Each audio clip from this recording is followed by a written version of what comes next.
ang Pangulo ng Republika ng Pilipinas, kagalang-galang Ferdinand R. Marcos Jr. Kilala ang lalawigan ng Cagayan bilang rising corn granary sa Northern Luzon. Kaya naman ganoon nilang kahalaga ang pagkakaroon ng mga infrastruktura gaya ng tulay para maitawid ang mga produktong pang-agrikultura at pabilisin ang transportasyon mula sa mga karatig bayan nito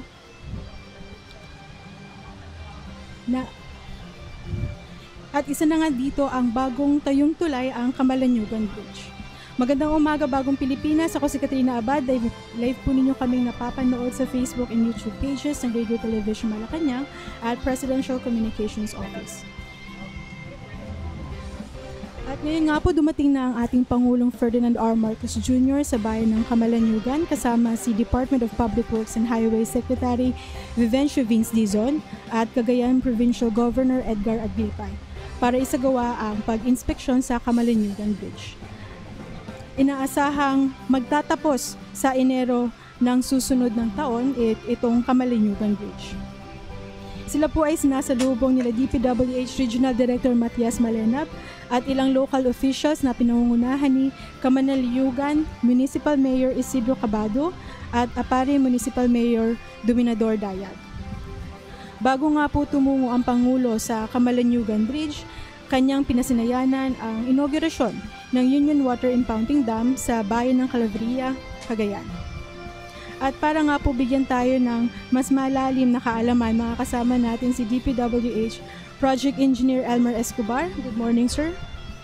Yes, ma'am. Good morning, ma'am Kat. Sir, could you give us a brief info, sir, itong proyektong po ito, itong Camalaniugan Bridge? Bakit po dito na isipin, gawin po itong bridge na to? Actually, based on the feasibility study po, ma'am, ito po ay napili dito sa Camalaniugan, tawag nila is Apari West Camalaniugan, kasi po ito po yung pinakamadaling access po sa mga kababayan natin from the Apari West. So marami po tayong mga residente dyan, pagka umikot pa sila sa Magabit Bridge. So they took more than 1 hour po na makarating dito sa Camalaniugan, Municipality of Camalaniugan. Kasi so, sir, ito po yung pinaka northernmost na bridge po na meron tayo ngayon. Yes, according to the study, ito na po yung location is the best na location from them to travel the short distance na po na hanggang from 1 hour to 20 minutes na lang po. Mm-hmm. Sir, ito sir, bridge po ito, meron po itong haba ng 1,580 meters long po. Yes, ma'am. Ano po yung mga salient features po nitong daan? Actually, itong 1.58 meters, dito po ay na-design po natin kung bakit na masabi na iconic structure ito. Based on the study, kasi this is a symmetrical structure of cable, they call it cable stage. Cable stage talaga ito na symmetrical with a total of 480 meters. 480 meters, if I'm not mistaken. So this one is yung dalawang span, ito is symmetrical Dalawang span po ito, ma'am, na yung dalawang span is, in each span po ito is 157.5 meters po. Dalawa yan. So, yung another, kasi 4 spans talaga actually ito, ma'am, yung cable stage natin. Yung dalawa naman is spans sa bandang dulo is around 82.5 meters. So, bali, with a total of 480 meters yan. So, itong meron tayong mga approaches sa dun banda sa approach A, side of Apari West, meron po tayong 18 spans at 55.5 meters po yan, ma'am. Yung span ng bawat span of 18 spans. So bali dito sa second approach naman mo, Camalaniugan side, meron tayong 2 spans. The same din, symmetrical yan ang sabi ko, so 55.5 meters din siya. So to make a total of the total length of the bridge of around 1.58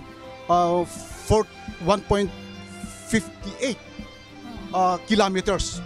1.58 kilometers. And then after that, yung sa bridge nito, meron po tayong mga approach ulit dito to meet yung dalawang section nito from Upper West to Camalanyugan Bridge, Camalanyugan Municipality of Camalanyugan. Bali ang total length ng project po natin is around 2.16 kilometers lahat. Yan po ang total length ng project natin. At sir, yung proyektong pong to na umabot po siya ng 2.34 billion piso po. Yes po ma'am, 2.54 billion. Kapag complete na yung project ma'am. And it's 2 lanes po siya no? 2 lanes po ma'am. So bali, ganito yon. Yung first natin, yung original contract kasi nito ma'am is this is doon sa bid ng contractor natin is siya yung winning bidder. Siyempre nakaroon siya ng medyo mababa yung niya. So amounting to 2.028 billion ang contract cost niya, yung original contract cost. Sir, yung gumawa po nito ng Camalanyugan Bridge po is a joint venture po between Agafor Construction and Hunan Road and Bridge. Yung Agafor is a local construction company dito po sa Pilipinas, and yung Hunan Road Bridge is a Chinese-based company po. Yes, ma'am. Sila po yung contractor natin dito kasi talaga kailangan din po yung pagka may nanalo na foreign, so dapat kailangan na merong siyang ka-JV dito na Filipino po yung niya para ma-qualify yung kontrata niya. Sir, could you tell us, sir, kung ano po ba itong design and build scheme na to? Yung design and build scheme, ma'am, actually yan ang tawag nila sa status of construction ng isang proyekto. Bali, kung sabi na design and build, yun ang kailangan sila po yung magbigay ng final design, engineering, detailed engineering design na sabi. So sila ang magde-design dun. Pero prior sa bidding, ang conceptual concept po ng project nito galing muna dito sa atin. Oo, sa kasi yung pangangailangan kasi natin. So for the bidding purposes lang yan. Pagkatapos kung sino na yung winning bidder, bali yun ma'am. Kaya tawag na design and build. They're the one to submit the final detailed engineering design for this project. Tapos sir, bakit ito pala sir yung naging napiling design? It's a cable-stayed bridge, and I think it's the only cable-stayed bridge dito po sa region po, no? Yes ma'am, makita mo, napakaganda ma'am, at saka ito yung pinakamalaki na bridge natin dito sa Region 2. So actually napili nila bakit iconic ito ma'am, yung sabi ko kanina kung bakit yan ang napili, kasi ito po is dinadaanan kasi ng ito ma'am, ng mga barko, maritime transportation. So yun po ang purpose na nasabi ko na yung dalawang span dyan is 157.5 meters each. So dalawang span yan para kasya, at saka mataas yung niya ma'am from the based sa maximum flood level, kasi siya hanggang dun sa girder is around 14 meters. Kaya yun ang design niya ma'am na napili na bakit siya naging ganito yung structure natin na cable stay. Kasi sir, base rin sir sa ginawa po tong inauguration nito, yung groundbreaking ceremony, that was in 2021 and it was supposed to be completed noong 2024. Bakit sir nagkaroon tayo ng delay? Ganun ma'am, yung na kasi ito, actually yung nung una yung bidding niya kasi yun yung basehan, kasi medyo may yung bidding nung una. So yung 2021 kasi nagkaroon tayo ng pandemic kasi dun ma'am. So medyo delayed na yung implementation. So nagkaroon tayo ng variation order dahil yung problema for mobilization ng contractor. galing pa kasi China yan, ma'am. So meron tayong medyo controlled yung entry ng mga technical workers nila here in the Philippines. And sir, ngayon sir, parang may kailangan pa pong additional na pondo po na kakailanganin para Yes, completely matapos po itong bridge na ito. Magkano po ba yung aabutin? Bali, actually, yung program na namin to complete the project is around 260.2 million po, ma'am. Yung kailangan to complete the whole structure na pa ready to open actually. So, meron tayong first ocular visit si President Bongbong Marcos na talaga ano na pa siya, medyo talagang open na po siya. So, still Yun na we lang, need sir. for actually ongoing pa rin yung project natin. Sir, yung sa pondo pong yun nasabi niyo po, yun nabanggit niyo na 2.6 million po, tama? 260.2 million. 260.2 million, sir. Ano po yung mga components po na included po dito? I think yung gravel yata po, no? Yes, ma'am. Kasi meron pa tayong nakikita po natin dito, sabi ko kanina, na kailangan po yung waterproofing po nitong roadway natin. And at saka, malagyan na asphalt overlay pa. So, ganun. So, meron pa tayong improvement sa baba. And then, itong advance na yung approach natin sa PCCP. Yan po ang dapat natin bayaran pa. And then, meron another major activities po, ma'am. Meron tayong advance accomplishment dyan na hindi pa nabayaran. So, kailangan to pay the contractor or to finish the project around 260.2 million pa ang kailangan to cover yung the whole stretch ng project na. Sir, ano po ba yung target nito once makompleto po yung mga components na kailangan ilagay pa dito?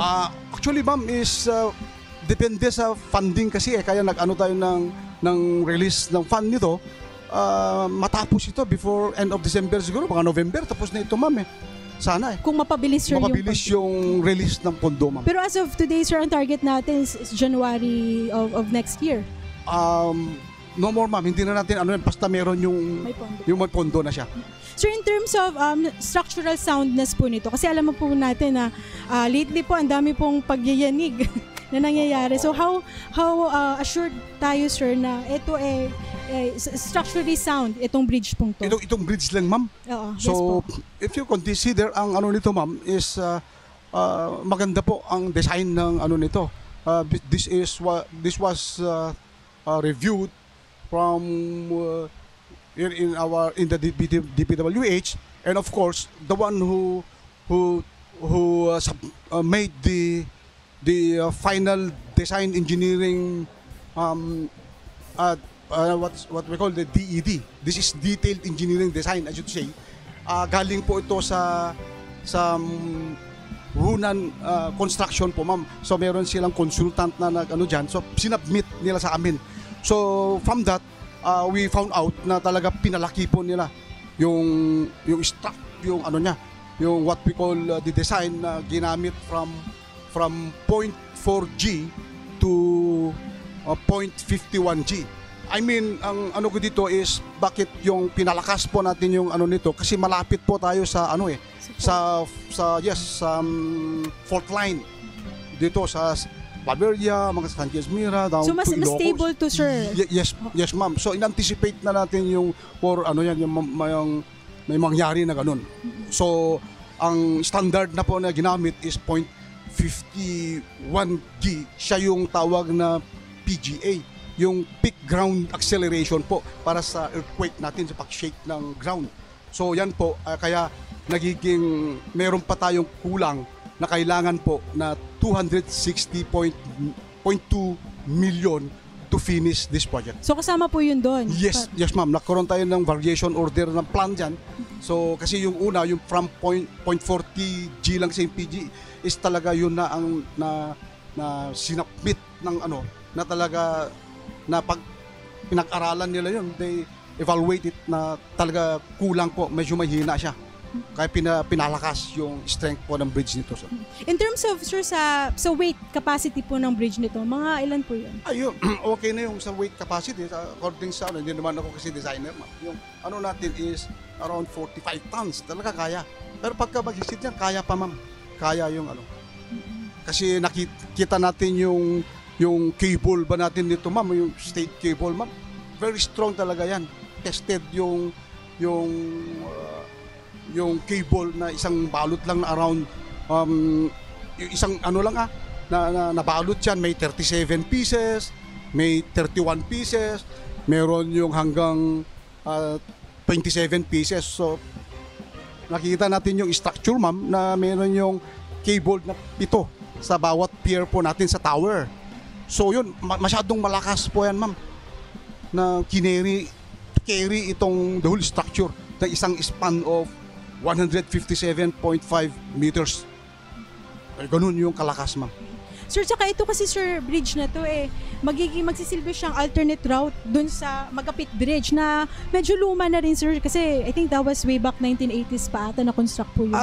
Okay, ma'am, buti nasabi mo yan kasi ito yung purpose na namin ngayon na to facilitate talaga itong completion ng project, ma'am, para ito, ma'am, yung sa Magapit Bridge meron tayong actually by 2025, ma'am, for major rehab na po yung Magapit Bridge na kasi more than 50 years old na rin ito, ma'am. So, kailangan talaga, ma'am, para gagamitin ito, yung Kamalanyugan Bridge for an alternate road na lang po para may close muna yan for major repair. May close yung Magapit Bridge, ma'am. Yung aming Sir, sir, dito sa Kamalanyugan Bridge, ano po ba yung mga proyekto po, infrastructure projects ang sinusulong po ng DPWH? So, ma'am, yung is actually meron po na marami po tayong projects dito sa Cagayan. So, to consider naman dito, nasabi ko, yung Magapit Bridge, meron pa yung sa ngalan ng pamunuan ng lalawigan ng Cagayan sa pamumuno ni Governor Edgar Batalla Aglipay, Pinakanawan, ang ating Bridge, mga 29 yun po, na ma'am, mayors ang mga major projects natin na gagawin sa board members Cagayan at po, iba pang mga Sir, opisyales update naman sir dun ng sa Cagayan. Pigatan Lubos po Bridge sir, kaming sa nagpapasalamat, mahal na Kabagan Pangulo. Santa Maria Bridge, yung Kagalang-galang sir na bridge. Ano na po Yes, ba? ma'am. Marcos So far yung Jr. sa Kabagan pagdalaw. Santa Maria Bridge po, ma'am, hindi po na natin masyadong maano yan, ma'am, kasi under process pa rin yung mga documents nila. So at least na-submit na lahat yan. So meron pa tayong doon. So hindi ko masagot yung natin dyan, ma'am. Pero dito sa Pigatan, ma'am, is actually meron na po tayong ma'am, ongoing na po yung paggawa ng detour road po natin. Advance na po yung natin para ma-complete natin hanggang 60 calendar days po, ma'am. Yung Pigatan Bridge. Pigatan, sir. yes, ma'am. And then open for traffic na. Sabi nga po sir ni RD kanina, naatanggal na daw po yung mga truck doon.